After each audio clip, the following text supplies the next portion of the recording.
Assalamualaikum warahmatullahi wabarakatuh. Perkenalkan, nama saya Muhammad Julio yang pada malam hari ini menjadi moderator untuk sesi pada malam hari ini. Dan pada malam hari ini kita akan membahas sebuah judul, yaitu Aku dan Al-Quran. Namun sebelum kita masuk ke dalam pembahasan, saya akan perkenalkan kepada teman-teman semua pemateri pada malam hari ini. Untuk pada malam hari ini, pematerinya adalah Bang Ilyas Maulana. Ya, sudah siap ya Bang ya? Materinya. Jadi sebelum masuk ke pembahasan juga, kita akan mendengarkan lantunan suci ayat Al-Quran yang akan dilantunkan oleh Bang Ilyas Maulana. Bang Ilyas Maulana, Fadhil. Jazakallahu khair. Ada penonton. Bismillahirrahmanirrahim. Assalamualaikum warahmatullahi wabarakatuh. Waalaikumsalam. A'udzu billahi minasy syaithanir rajim. Bismillahirrahmanirrahim. Tabarakalladzi ja'ala fis samaa'i burujan wa ja'ala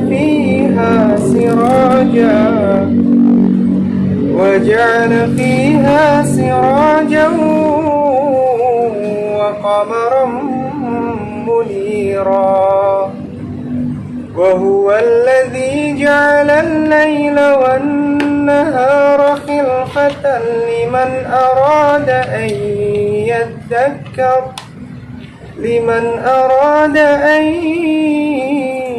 يذكر أو أراد شكورا وعباد الرحمن الذين يمشون على الأرض هونا وإذا خاطبهم الجاهلون قالوا سلاما والذين يبيتون لربهم سجدا وقياما والذين يقولون ربنا اصرف عنا عذاب جهنم إن عذابها كان غراما إنها ساءت مستقرا ومقاما والذين إذا أنفقوا لم يسرفوا ولم يقتروا وكان بين ذلك قواما صدق الله العظيم. Bisa dijelasin ya Bang, itu ayat itu apa, surah apa? Itu adalah surah Al-Furqan ayat 61. Itu surah perjuangan, karena kita berada di Dewan Kemakmuran Masjid Hikmatul Ilmi Universitas Ibnu Khaldun Jakarta.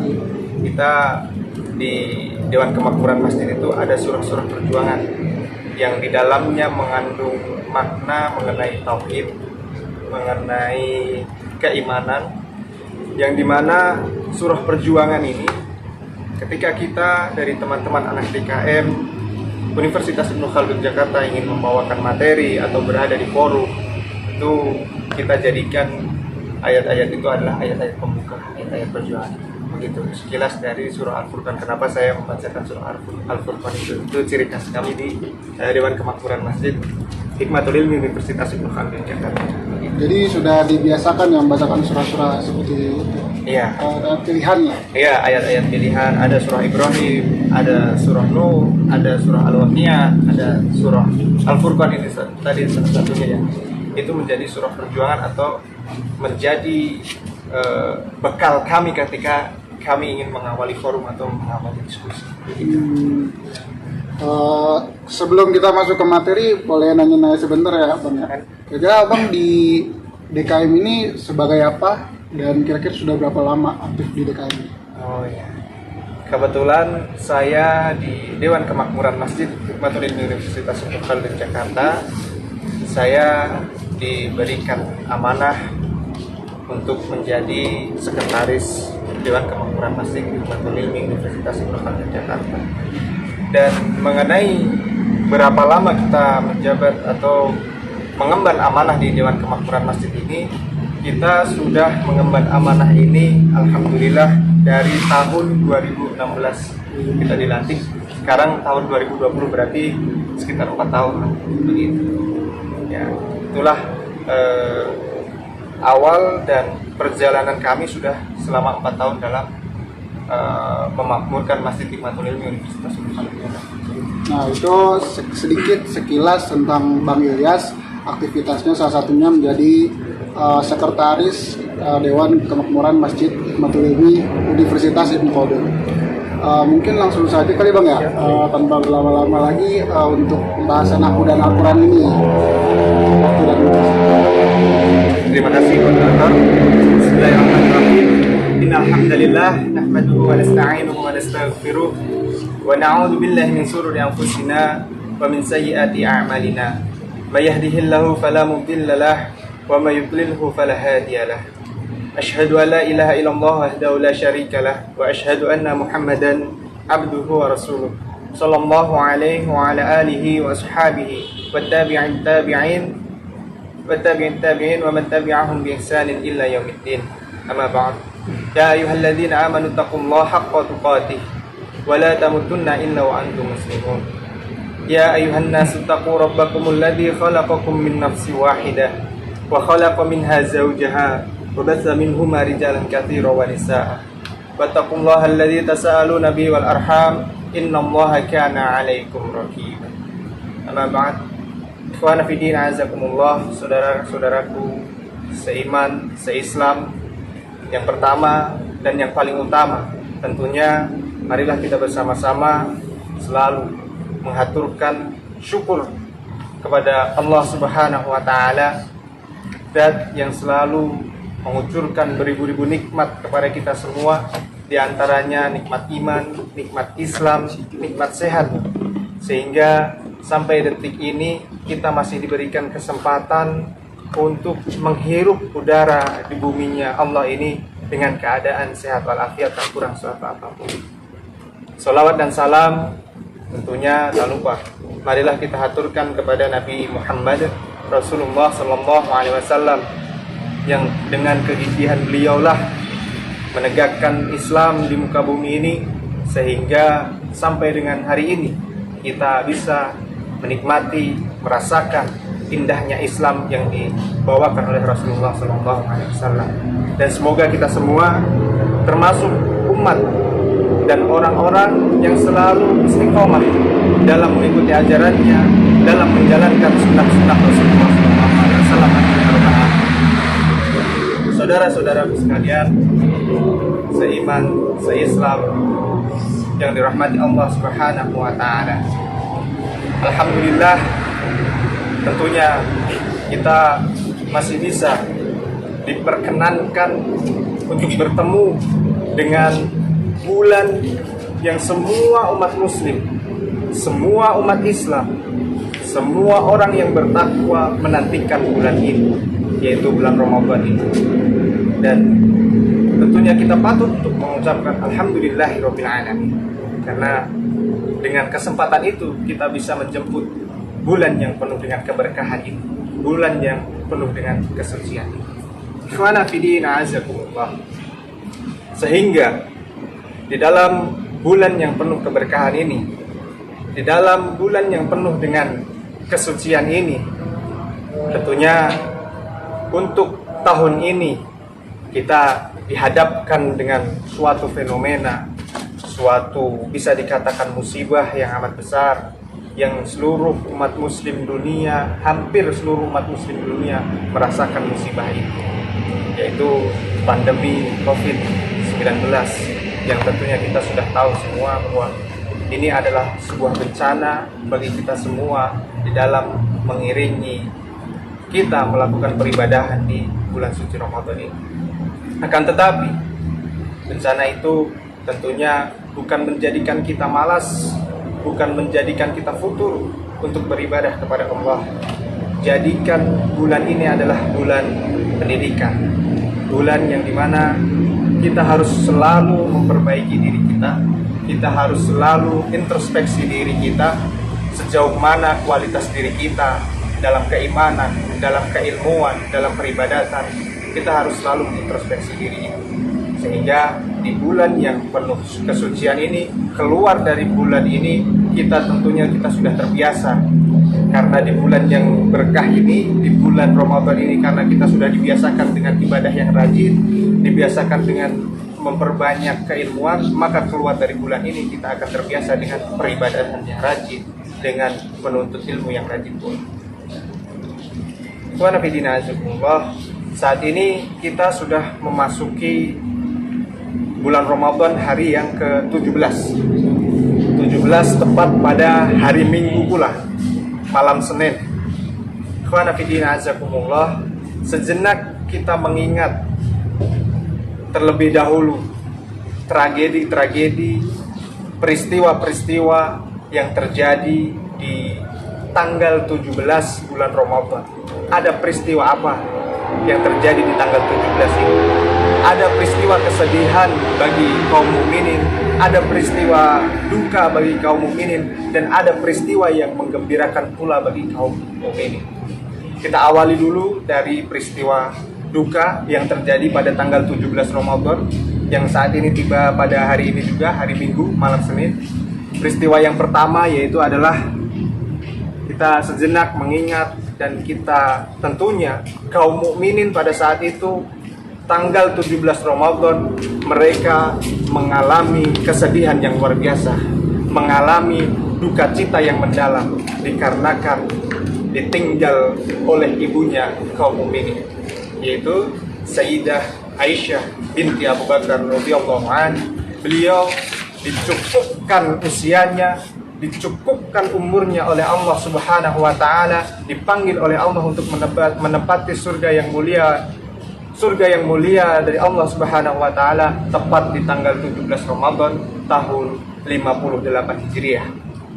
Yang saat ini tentunya di tanggal 17 Ramadan ini kita juga memasuki tanggal 17 Ramadan ini adalah duka yang mendalam sebenarnya bagi kita kaum mukminin, kesedihan yang mendalam bagi kita kaum mukminin, karena kita pada tanggal 17 ditinggal atau ya dicukupkan usianya Sayyidah Aisyah untuk bertemu dengan Allah Subhanahu wa taala dan menempati surganya Allah Subhanahu wa taala. Itu peristiwa yang pertama yang terjadi di tanggal 17 Ramadan. Yang peristiwa itu adalah menjadi peristiwa duka bagi kita semua kaum mukminin, karena ditinggal ibu kita Ummul Mukminin yang telah berpulang ke Allah Subhanahu wa taala. Kita tahu bersama betapa luar biasa seorang Sayyidah Aisyah radhiyallahu anha.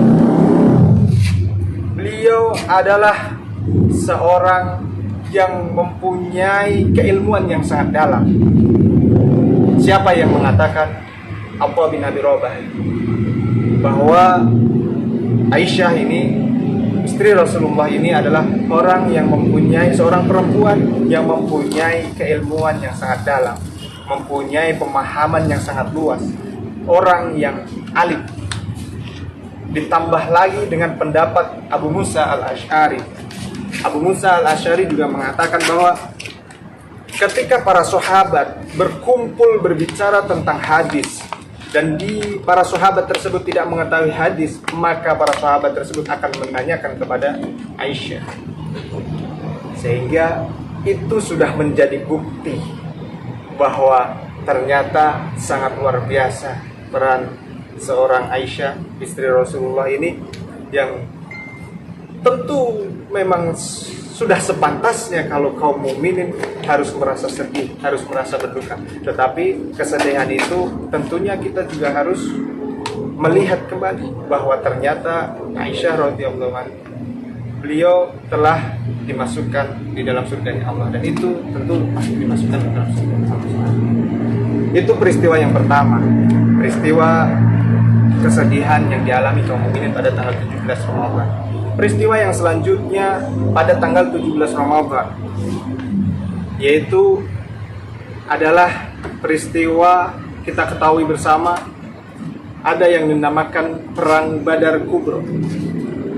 Perang Badar Kubro, dan itu jatuh pada tanggal 17 Ramadan tahun 2 Hijriah.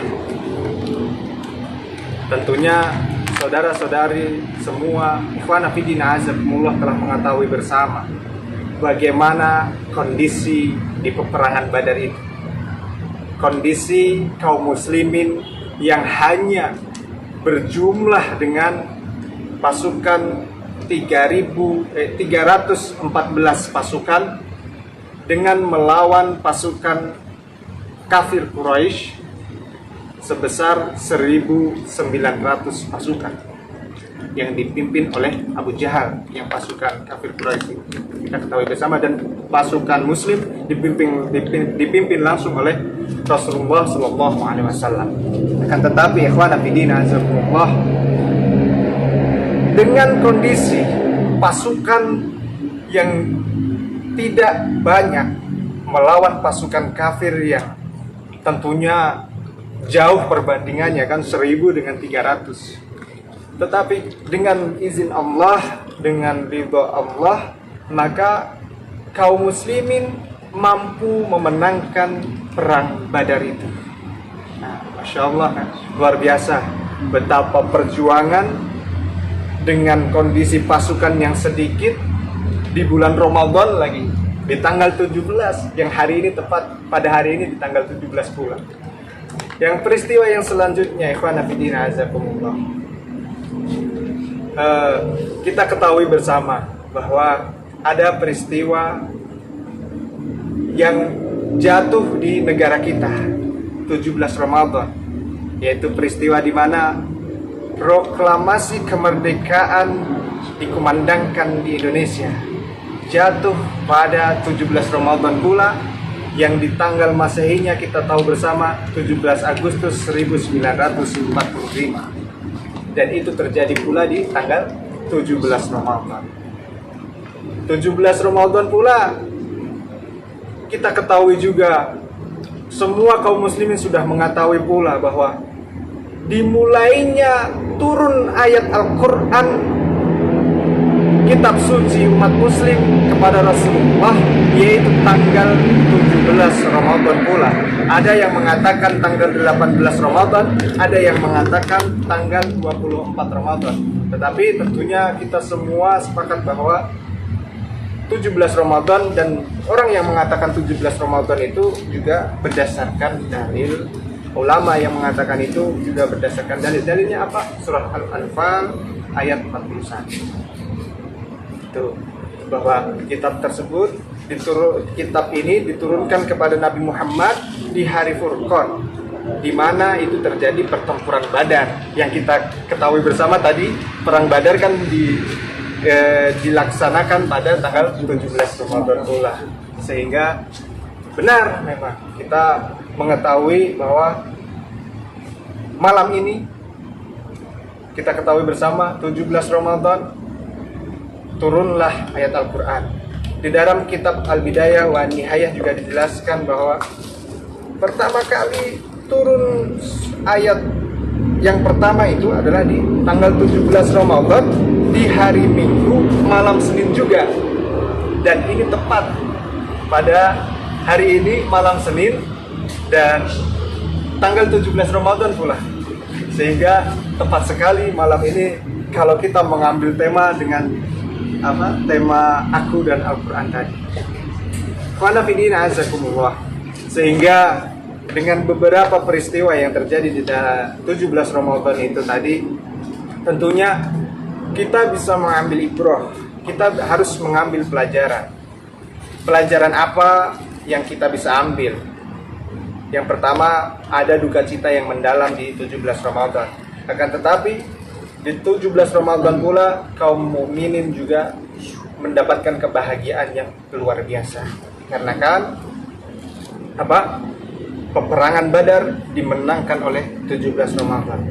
Sehingga apa yang menjadi catatan kita bagi kalangan pemuda, bagi kalangan mahasiswa, tentunya catatannya adalah jangan pernah patah semangat apapun kondisinya untuk meraih takwa kepada Allah Subhanahu wa taala, untuk meraih iman kepada Allah Subhanahu wa taala. Kondisi bulan Ramadan yang dimana seluruh umat muslim diharuskan untuk menahan lapar, menahan haus, menahan hawa nafsu, tentunya itu bukan menjadi alasan untuk kita bermalas-malasan. Akan tetapi itu adalah menjadikan sebuah daya pacu untuk selalu meningkatkan keimanan dan ketakwaan kepada kita semua, ketakwaan kepada Allah Subhanahu wa taala. Karena sudah dicontohkan dan bukan mustahil lagi, dan itu juga jelas dalam perang Badar itu dicontohkan pada tanggal 17 Ramadan di dalam keadaan berpuasa. Apakah mereka para pasukan yang dibawa oleh Rasulullah mereka bermalas-malasan? Kalau bermalas-malasan tentunya mereka akan mengalami kekalahan dalam perang Badar itu. Sehingga saat ini para pemuda, para mahasiswa tidak dihadapkan dalam kondisi peperangan yang luar biasa. Sehingga tantangan apa yang menjadi tantangan terbesar bagi kaum pemuda? Sehingga kaum pemuda tidak lagi mempunyai giroh atau semangat, yaitu kita bicara pada penyebabnya, yaitu kemalasan yang pertama yang dialami. Banyak kaum pemuda yang ketika berpuasa menganggap tidur itu beribadah, maka dihabiskan waktunya untuk tidur. Itu bisa dikatakan sebagai training kematian, latihan mati. Kalau tidur lama itu latihan mati. Nah, tentunya kalau memang benar tidur ibadah, kan masih ada ibadah-ibadah lain juga yang bisa kita lakukan. Pertama, dengan kita memperbanyak sholat malam, memperbanyak zikir, memperbanyak tadarus Quran, memperbanyak introspeksi diri di bulan yang Ramadan ini, memperbanyak ilmu, menghafal, membaca buku dan lain sebagainya. Itu kan seharusnya menjadi tugas pokok seorang pemuda dalam mengarungi kehidupan di dunia ini. Sehingga kita kalau mengambil atau merujuk kepada hadis Rasulullah SAW dalam kitab Arba'in Nawawi, hadis yang ke-12, di situ dikatakan min husnil islamil mar'i tarkuhu ma la ya'ni. Bentuk kebaikan keislaman seseorang itu adalah ketika dia meninggalkan hal yang tidak bermanfaat. Itu bentuk dari kebaikan Islam kita. Berarti kalau kita mau dikatakan baik Islamnya, mau dikatakan takwa kepada Allah, ya lakukan hal-hal yang bermanfaat. Contohnya di bulan ini, bulan penuh pendidikan, bulan penuh tarbiyah ini, kita isi waktu luang kita bagi pemuda. Kita isi waktu dengan menghafal Quran. Kalau tidak menghafal, membaca Quran. Kalau tidak membaca, minimalnya kita mendengarkan ceramah-ceramah dan mendengarkan tausiah-tausiah yang di dalamnya mengandung Al-Quran. Jangan dihabiskan untuk itu tadi, training kematian atau melatih mati dengan memperbanyak tidur itu tadi. Itu bahasa leluconnya begitu. Selanjutnya, hal-hal manfaat apa saja sih yang bisa kita lakukan untuk kita bisa dikatakan sebagai orang yang mempunyai kebaikan dalam berislam, yang sebagaimana tadi dikatakan hadis Rasulullah itu tadi, min husnil islamil mar'i tarkuhu ma la ya'ni, bahwa baiknya keislaman seseorang itu adalah ketika dia meninggalkan hal-hal yang tidak bermanfaat. Nah, hal yang harus dilakukan oleh kaum pemuda, oleh kaum mahasiswa usia muda ini, usia mahasiswa ini adalah usia yang dimana mempunyai produktivitas untuk memperbaiki kualitas keilmuan, kualitas dirinya.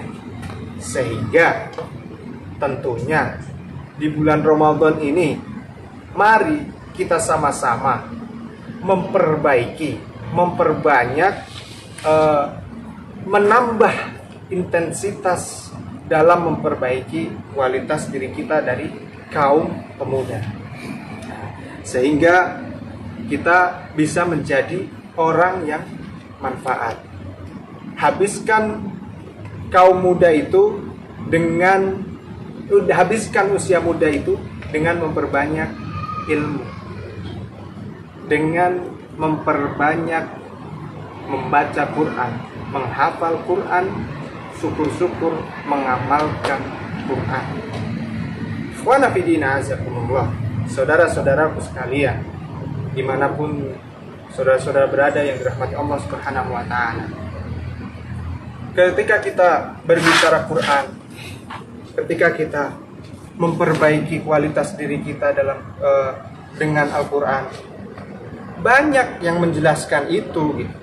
Banyak yang menjelaskan bahwa perbaikan diri itu bisa dilakukan dengan memperbanyak juga memperbaiki bacaan Quran atau membaca Quran dan menghafal Quran. Ketika kita mengutip apa yang disampaikan oleh nama yang dicantumkan di dalam kampus, salah satu kampus di Jakarta, yaitu Ibnu Khaldun, beliau mengatakan bahwa pendidikan yang baik itu adalah pendidikan tersebut dilakukan atau diawali pendidikannya dengan mengenalkan Al-Quran kepada si peserta didik atau si anak. Dikatakan oleh Ibnu Khaldun. Karena apa? Beliau sudah melalui penelitian bertahun-tahun yang ditulis dalam kitab Al-Muqaddimah, yaitu kitabnya Ibnu Khaldun. Beliau mengatakan ada bukti-bukti, rentetan bukti sejarah yang dengan Al-Quran itu mampu membentuk karakter pemuda, mampu membentuk karakter remaja dengan baik. Nah, ini kalau kita melihat kembali, membaca apa yang disampaikan oleh, yang dituliskan dalam Torehan Tinta Emas Ibnu Khaldun, beliau mengatakan bahwa di daerah Maghrib dulu, ketika seorang anak lahir dan dia memasuki usia dini, kalau saya pernah membaca dalam psikologi pendidikan anak itu usia dini antara 9 sampai 10 tahun. 9 sampai 10 tahun. Di situ anak hanya dikenalkan atau dimasukkan ke dalam pendidikan, yang di dalam pendidikan itu hanya mempelajari Al-Quran. Hanya mempelajari Al-Quran tanpa menambah dengan pelajaran-pelajaran lain. Hanya mempelajari Al-Quran dan mempelajari cara menulis. Kalau itu kita melihat di daerah Maghrib. Selanjutnya, kalau kita melihat di daerah Andalusia. Andalusia juga sama. Andalusia juga ketika anak usia dini itu tidak dikenalkan dengan materi-materi lain selain Al-Quran dan diajarkan dengan ilmu hadis. Selanjutnya di daerah Afrika, kata Ibnu Khaldun pula ini, Ibnu Khaldun yang mengatakan dalam kitab Al-Muqaddimah, di sana juga tidak mengenalkan si anak pelajaran yang lain sebelum dia kalau kita melihat ya, keberhasilan orang-orang yang selalu dekat dengan Al-Quran, keberhasilan orang-orang yang selalu mengamalkan Al-Quran, bahkan karena Al-Quran mereka bisa berhasil dan bisa mendapatkan ridho dari Allah Subhanahu wa Ta'ala. Contoh, kita melihat siapa yang menjadi tokoh yang ketika memimpin dalam kurun waktu 2 tahun setengah tidak ada rakyatnya yang menderita kemiskinan atau kelaparan hanya dalam kurun waktu 2 tahun setengah. Kita ketahui bersama nama pemimpin tersebut adalah Umar bin Abdul Aziz. Umar bin Abdul Aziz, sosok orang yang dibesarkan dari kecilnya, pertama dikenalkan dengan lingkungan ulama, yang kedua dikenalkan dengan Al-Quran. Ketika beliau berada di Madinah, beliau sudah sering berkumpul dengan berada di kalangan orang-orang ulama. mengikuti taklim ahli-ahli fikih, mengikuti pembelajaran Al-Quran dengan baik. Sehingga dengan Al-Quran itu menjadikan dia selalu mengingat Allah, menjadikan tingkah lakunya, segala sesuatu yang akan dilakukan di dunia itu hanya diorientasikan kepada Allah Subhanahu wa Ta'ala. Sehingga tentunya wajar kalau beliau memimpin dengan kurun waktu hanya 2 tahun setengah, mampu menciptakan kesejahteraan dan keadilan yang merata pada wilayah kepemimpinannya itu. Begitu. Karena didasari dengan itu tadi, Al-Quran, dia dibesarkan dengan pendidikan yang benar, dibesarkan dengan Al-Quran, dibesarkan dengan lingkungan ulama. Karena itu kan hal-hal yang penting dalam membentuk karakter seorang pemuda atau generasi anak itu kan, yaitu harus dikenalkan dengan lingkungan yang baik, harus dibiasakan dengan hal-hal yang baik pula. Sehingga itulah salah satu contoh di mana orang yang dengan Al-Quran, orang yang besarnya diajarkan dengan Al-Quran, beliau mampu menjadi orang yang luar biasa berpengaruh dan mampu mensejahterakan umat, mampu memberikan keadilan kepada umat, mampu menjadi pemimpin yang bisa dikatakan berhasil. Tentu sangat berhasil, hanya karena 2 tahun setengah bisa memimpin, bisa memberikan keadilan dan kesejahteraan, itu tentu sebuah hasil kepemimpinan yang baik. Nah, selanjutnya, kenapa beliau itu dikatakan berhasil, tidak ada yang miskin? Karena ketika saat itu ada dikatakan bendahara negara, diperintahkan oleh Umar bin Abdul Aziz ini untuk membagikan hartanya atau harta kas negara yang ada di Baitul Mal itu kepada seluruh rakyat yang ada di wilayah kepemimpinan Umar bin Abdul Aziz ini. Akan tetapi ketika seorang bendahara negara itu tadi berjalan keluar dan membawa begitu banyak harta kas negara untuk dibagikan kepada seluruh orang-orang miskin yang ada di wilayah kepemimpinannya tadi, bingung. Seorang bendahara itu bingung, lalu kembali lagi menghadap kepada Khalifah Umar bin Abdul Aziz. Apa kata bendahara?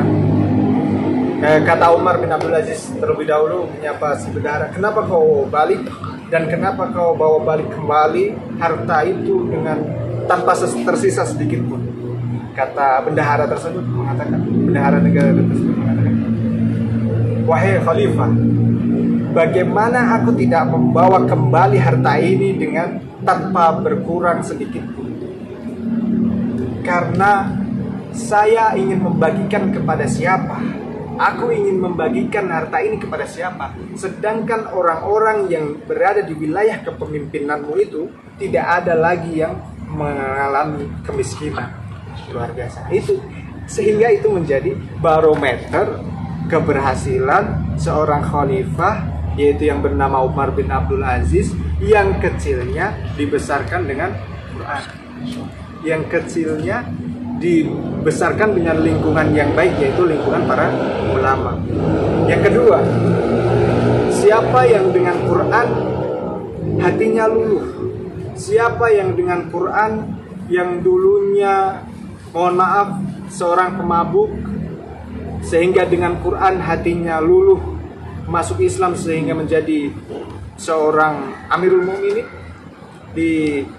menjadi sahabat Rasulullah, yaitu kita ketahui bersama ada yang bernama sahabat Amirul Mukminin Umar bin Khattab radhiyallahu anhu. Ya, beliau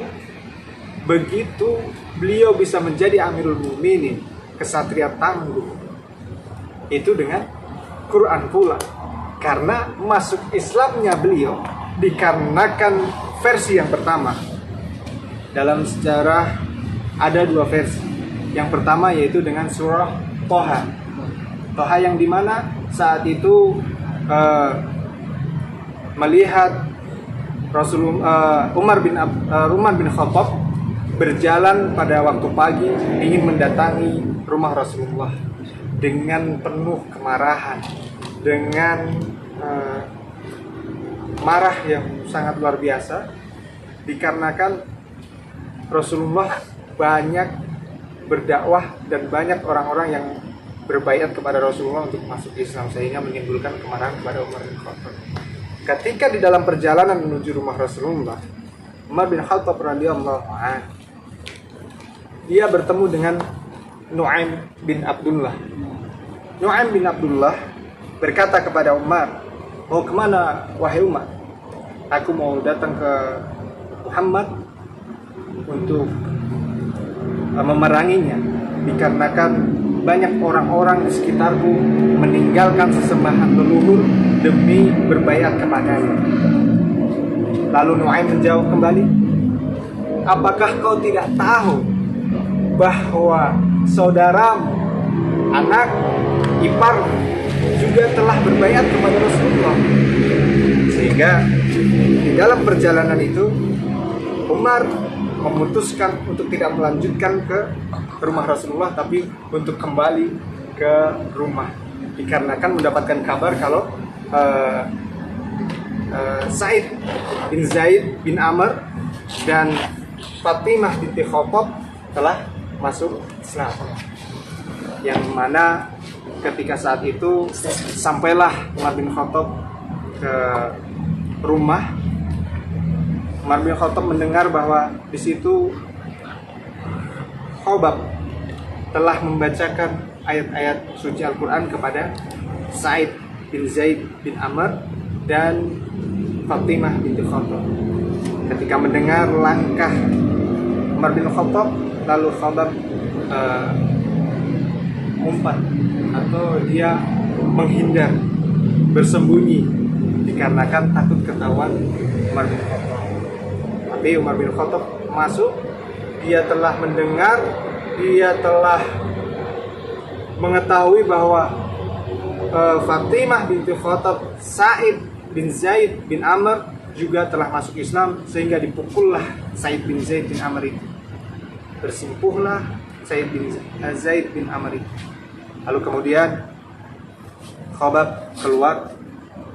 Umar meminta, "Berikan ayat suci itu atau lembaran-lembaran itu kepadaku." Sehingga Umar berkata, Umar membaca, dia langsung terketuk hatinya, dikarenakan bacaan-bacaan ayat suci Al-Quran itu tadi, yaitu surat Toha yang dibacakan Khobab kepada Said bin Zaid bin Amr dan Fatimah binti Khattab itu tadi. Ketika dia membaca, langsung dia, "Demi Allah, saya tidak pernah melihat perkataan seindah ini. Bolehkah kau mengantarkan aku, atau aku akan mendatangi Rasulullah untuk berbaiat kepada Rasulullah?" Sehingga Umar bin Khattab, singkat cerita, mendatangi Darul Arqam, yang dimana di situ Umar bin Khattab masuk Islam setelah 90 sahabat sudah masuk Islam. Sehingga Umar bin Khattab lalu berbaiat kepada Rasulullah, masuk Islam, dan kita ketahui bersama bagaimana ketika beliau sudah berada di puncak keislamannya, beliau menyerahkan segala nyawanya untuk demi Islam. Artinya apa? Kita melihat lagi bahwa ternyata dua tokoh ini, dua sosok ini terbentuk karakternya dikarenakan Quran. Sehingga terakhir, perlu kiranya kita sebagai pemuda, sebagai mahasiswa Islam, habiskan waktumu dengan hal-hal yang bermanfaat, dengan hal-hal yang di dalamnya penuh dengan pahala, dengan hal-hal yang mengantarkanmu kepada ketakwaan. Karena surah Al-Hujurat telah mengatakan ayat 13 bahwa kita itu diciptakan bersuku-suku, berbangsa-bangsa, tetapi yang membedakan di antara kita di sisi Allah itu hanyalah takwa. Ya, perlu kiranya kita selalu memperbaiki diri kita, memperbaiki keimanan kita, memperbaiki kualitas keilmuan kita, selalu dekatkan diri kita dengan Quran, membaca Quran, menghafal Quran, dan syukur-syukur kita bisa mengamalkan Quran. Sehingga kita bisa mencapai keinginan kita, tujuan akhir kita, yaitu takwa kepada Allah Subhanahu wa taala.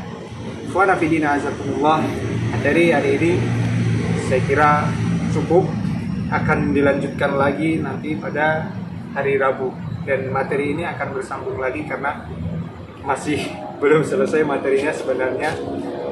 Saya ingin sampaikan lagi orang-orang siapa saja sih yang dengan Al-Quran mereka bisa menjadi hebat, siapa saja sih yang dengan Al-Quran bisa menjadi orang-orang yang berpengaruh di dunia.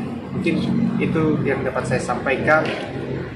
Saya akhiri terlebih dahulu. Subhanakallahumma wa bihamdika, asyhadu an la ilaha illa anta, astaghfiruka wa atubu ilaik. Wassalamualaikum warahmatullahi wabarakatuh.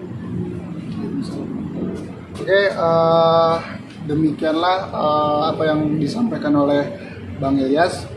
Tadi sudah kita dengarkan ya, bahwa ada 3 poin penting yang bisa kita ambil. Pertama, bahwa pada malam nuzul Quran ini banyak peristiwa-peristiwa penting yang terjadi. Salah satunya wafatnya ibunda kita, yaitu Siti Aisyah radhiyallahu an. Yang kedua, perang Badar. Dan poin yang kedua, kita tahu bahwa di bulan suci Ramadan ini kita harus bisa mengisinya dengan hal-hal yang bermanfaat. Salah satunya adalah membaca Al-Quran. Karena dari membaca Al-Quran insya Allah bisa lebih menenangkan diri kita yang sedang menghadapi penyakit coronavirus ini. Mungkin ada teman-teman di sini yang terlalu lama dirumahkan, jadi kurang hiburan. Kita sebagai umat muslim lebih baik bila kita menghibur diri dengan cara-cara islami, yaitu salah satunya adalah membaca Al-Quran. Dan yang terakhir, ada beberapa tokoh Islam yang dibesarkan atau besar karena ilmu keislamannya dan karena mempelajari Al-Quran. Yaitu ada Umar bin Abdul Aziz, salah satu khalifah yang sangat sukses membawa keislaman pada masanya, dan ada juga Amirul Mukminin Umar bin Khattab. Oke, mungkin itu saja yang bisa disampaikan. Terakhir nih, ada sesi tanya jawab. Siap. Pertanyaan pertama dari Saudari Heldawati.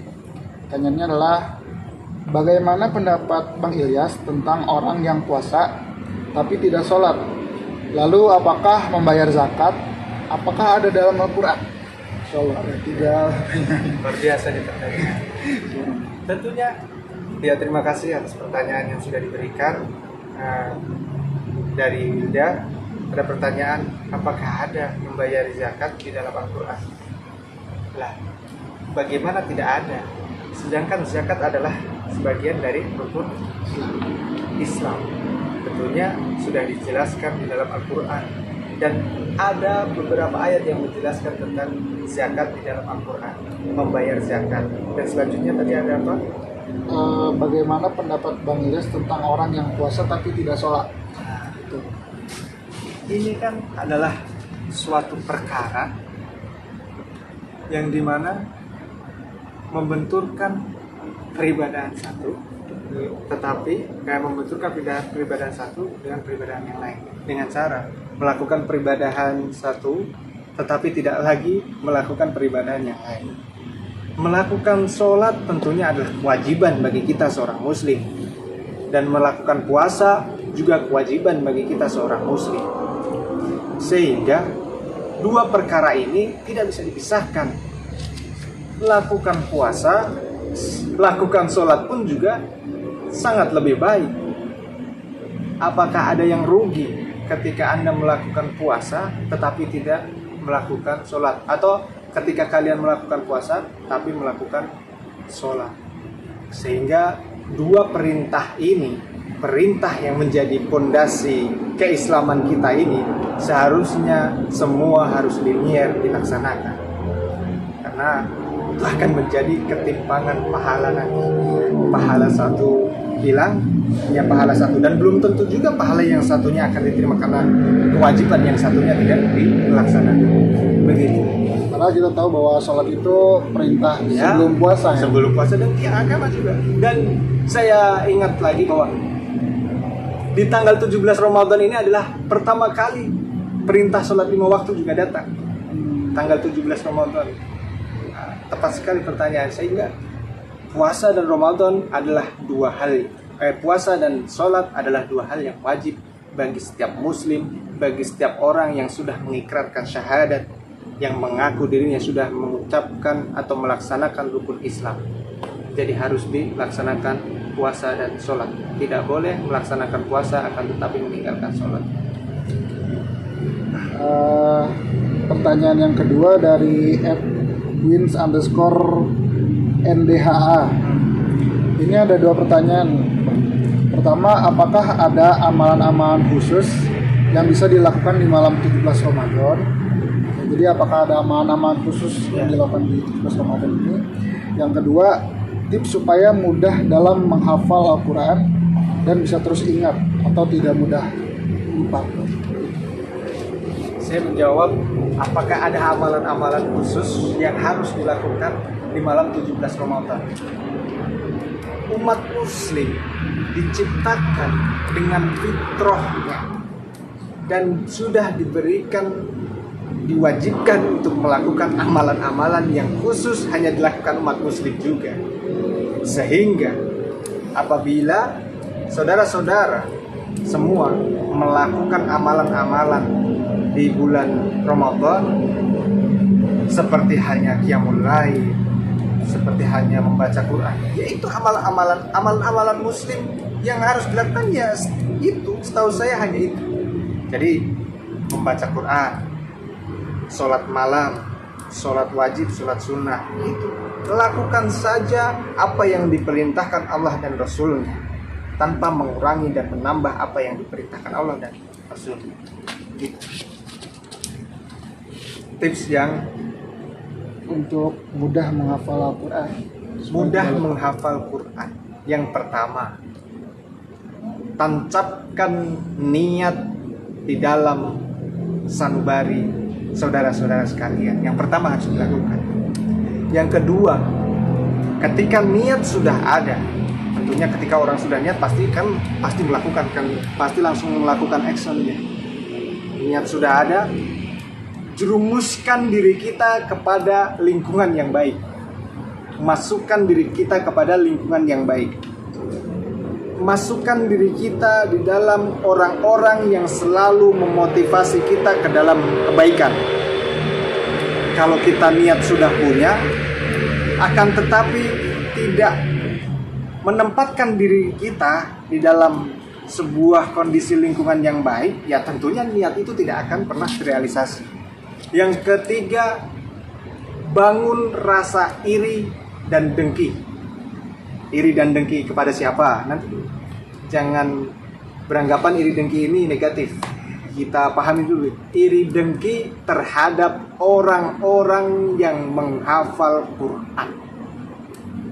Iri dengkinya, karena iri dengki itu yang menjadikan Anda memotivasi untuk meningkatkan semangat Anda dalam menghafal Al-Quran.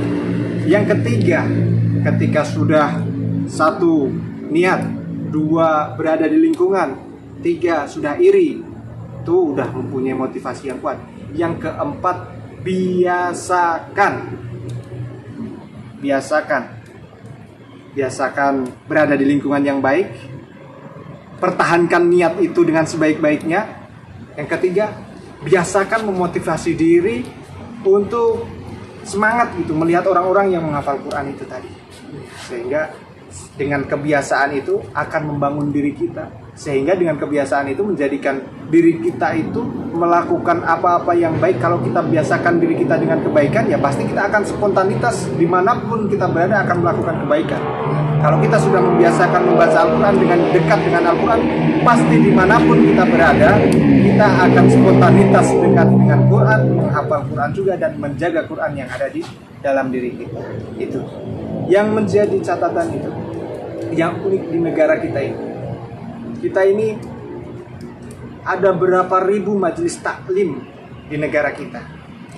Ada berapa ribu atau bahkan juta asatid mubalik yang ada di negara kita.